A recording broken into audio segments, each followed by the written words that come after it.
ছোট বড় সবাই আমরা জীবনের কোনো না কোনো সময়ে স্বপ্ন দেখি, কিন্তু সে স্বপ্ন কি কখনো পূরণ হয়? সেই প্রশ্ন করতে গিয়েই আমি কবিতাটি লিখেছি। কবিতার নাম স্বপ্ন দেখা। স্বপ্ন তো সবাই দেখতে পারে, সে স্বপ্ন হয় কজনার পূরণ? স্বপ্ন শুধু স্বপ্নই থেকে যায়, ভারাক্রান্ত করে দেয় মন। ছোট বড় সবাই স্বপ্ন দেখে জীবনের অনেক অলস ক্ষণে। সে স্বপ্ন যদি হয়ে যায় পূরণ, বদলে যায় জীবনের মানে।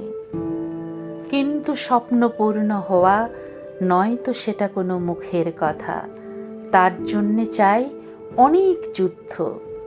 যুদ্ধে জিতলেই তার সার্থকতা।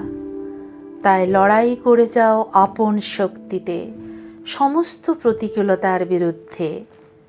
ভগবান তখন হবেন সহায়, পরাজিত হবে না কারো সাধ্যে।